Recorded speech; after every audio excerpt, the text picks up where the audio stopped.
Just awesome. I surround myself with them as often as I can. We had a Superwomen luncheon, and what I said was, it's this phrase that I just kind of said. I said, what it is, it's success ability. It's the ability to be successful, right? So it's success ability. That's really what you want to learn. You can take David Wood and David Sharp and Vic and Chris Reggert and Peter Story, anybody, Layla Black, all these people. You could take them and put them in another company and raise your hand if you think they'll be successful there too. Yeah. Right? So you see what I'm saying? It's not necessarily these specific things. What it is it's a success ability. It's this thing that they've learned that they could be successful. And that's really what you want to do. And what it is they've just got all the garbage out, started feeding themselves with new things. That's what it takes.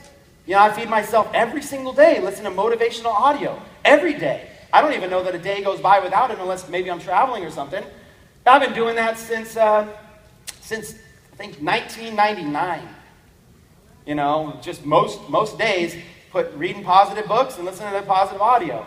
Back then, I was with a company, can't say the name, but it rhymes with Ramway. And and that's where I got started. I was a young little buck, just getting started, and 5 years of no success there, but it would happen for a reason, to help develop me into where I am now. I paid the price. So all I'm saying is, you just got to get out there and pay the price. Now, that being said, what I'm going to treat some of the new people here like I was in my first conference. I sat in the back of the room, and so far, I've been speaking for 5 or 6 minutes, whatever.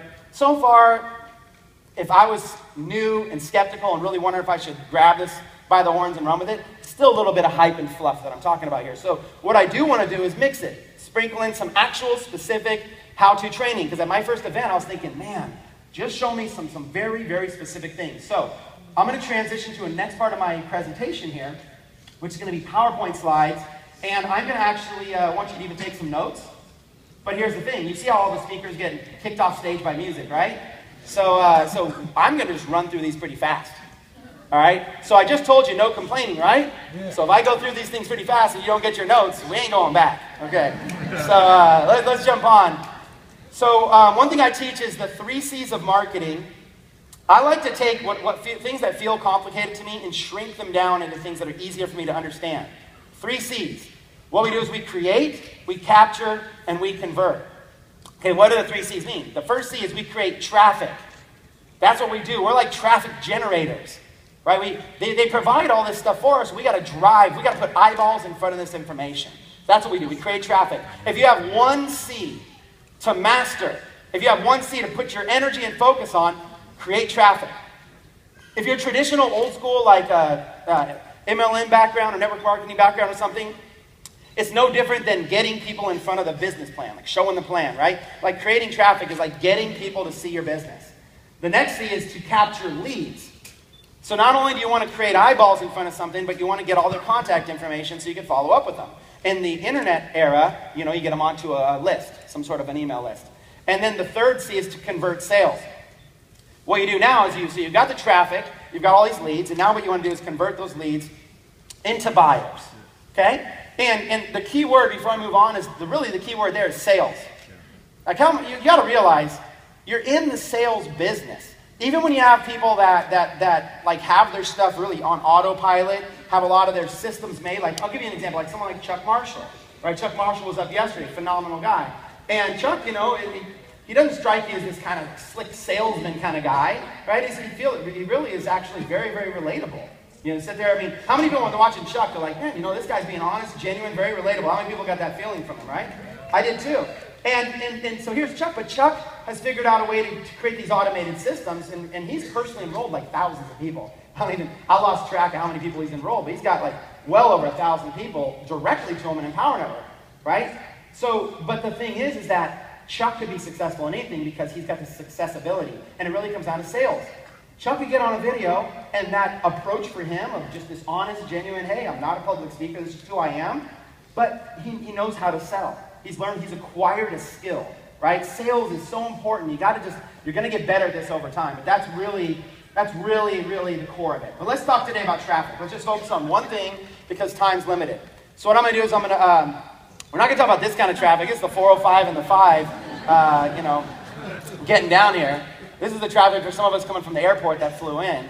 And I used to live down here, and it's just like, man, When I look at a slide like this, I'm going, thank God I work from home. That's a motivation right there for some people. We're going to talk about this traffic right there, little hand symbols pointing at a blog piece. That's what we're going to talk about. Okay, so this is the key that I developed a long time ago. A lot of people start their business and they start moving forwards. Well, I disagree with that strategy. I believe you should start with the end in mind and work backwards to the first step. See, for me, it's just a lot more clear if I have a pure intention of these steps do this, they get me to this result. What I do is I just start at that result and work backwards. And I'm going to show you kind of how I do that. What I do is I actually start with the sale. Because money's made on the sale. So we're going to talk about traffic, but we're going to start with the sale. So the real question is, where do sales come from? The answer is leads, right? And where do leads come from? The answer is traffic. Right? So if you want to get sales, you need to get leads. If you want to get leads, you need to get traffic. So if you're mapping it out, you're going, okay, I want to get this many sales here. That means I need this many leads. I need this much traffic. And you start mapping it out and going backwards. So where does traffic come from? So, like I said, I can only focus really on one C today, and that's traffic. What I'm going to do is simply share what works for me. Before I share what works with me, I've got to give you this disclaimer that it may not work for you. For example, I started off in a situation where I had about an hour a day and I want to do free advertising. You might have more time or more money to be able to do different things. Or you might have a different skill set. Case in point, Peter Sorensen, it took him like 8 months to write his first blog post. Right? I wrote my first blog post my first day. So he's different. So with Peter, we gave him a different strategy to be a little bit more hands-on with his business, to be a little bit more traditional. A lot of people think, okay, I got to get behind a computer to work my business. Right? I tell Peter, why are you home? You're not going to make any money at home, dude. Go out to the club or something. Because he goes out to the club, he meets like 10 people, and then they all want to go all in the business, right? So, what are you doing in front of your computer? He's like, I don't know, I'm trying to do a swipe email, but I don't know how. Go to the club, dude. So my disclaimer is it's different for everybody. It's different for everybody. Here's my top four sources of traffic right here. Okay? Facebook, YouTube, Google, and Pinterest. Now, I must admit, Pinterest is maybe not my highest strength on that list. However, Pinterest has been, I didn't know how good Pinterest was until I started seeing all these opt-ins coming from Pinterest. It just blew me away, so I figured I'd help share it. In fact, let's dive into that one first, get that one out of the way. Pinterest. So, first things first with Pinterest, I don't know if it's in the slides or not, so let me just say it. With Pinterest, you want to get a business account, and I actually have, I think, 8 business accounts on Pinterest for different businesses. And so a lot of people go, they look at my profile and they go, Chris, I don't really see what the magic marketing here is on your profile. I don't even think I market on my own personal Chris Record profile. It's just all on the businesses. So if I set up a business account that markets to a specific demographic. And again, I'm not going to get totally into it, but here's an example, just looking at the stats. This is a screenshot I took a little while back. But when you go in and look at the stats, I'm looking at here on the slides, pictures getting in front of 132,000 people, 30,000 reach. The clicks, 216 visitors, that's daily. Okay, these stats are just daily. So, 200, 300 clicks daily. It's a free traffic source. And this campaign here just took me 1 day to set up. So I set it up in 1 day, and it gets 200 to 300 clicks every single day. And those can go to a lead capture page and get opt-ins. So it kind of is like one of those stupid, simple, dumb things. I was just sitting there the whole time. I never wanted to mess with Pinterest because I didn't know any good recipes, right? So I don't even cook. I can make a mean bowl of top ramen, but outside of that, I don't know. But so essentially, just real quick in a nutshell, is I was just creating boards, putting pictures in them, and the link on the pictures actually goes to a lead capture page that's relevant to the picture. It's just that simple. And again, today's not going to be too nuts and bolts. I'm not going to sit there and dive into that. That's what the Empower Network training is. So let me jump quickly to the Empower Network products to let you understand. A lot of people wonder, what's really in all those products? It's guys like me. It's got Vic. All these people. It's all these different people that are just teaching this kind of stuff in more detail. Get us in a webinar for a couple hours or whatever, and we're diving into this kind of stuff in extreme detail, really sharing out. So if you're wondering, where to get follow-up information for this, you're going to find that in the products. That's what this is, just sort of an intro to the kind of stuff. And we love teaching. We love doing it. So what has helped my Pinterest account is SEO. Not SEO, which stands for search engine optimization. Not SEO that like getting listed in Google, but SEO in Pinterest when people search the little, I was surprised how big Pinterest is getting, and they type in a little thing on the top and pictures come up. I wanted to figure out how to get my picture to the top. So here's 5 tips, you can write them down. Tip number 1, you put your keyword phrase in the file name. This is the first thing that I just learned that was pretty cool. So you can write it, but let me quickly explain what I mean. What I mean is simply, what I would do is this. Before loading stuff onto Pinterest, I would create a folder on my desktop of, let's say, like 100 pictures that were related to a topic. And I would create all the pictures on my desktop, and I would go to the file name that's named something stupid like 00AB1 lowercase e capital XY .png. Some stupid file name like that I'll never even know. And I would just, what is this picture? I would just look at it, what is it? And I would title it accordingly. Oh, yeah, black Blog Beast t-shirt with blue logo, whatever, if that was the picture. That's what I would title the picture as.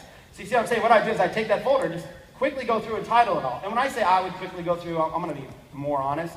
I use a service called Odesk and just have other people do it for me. But I at least know what to do and told them what to do. So I'll take the credit for that.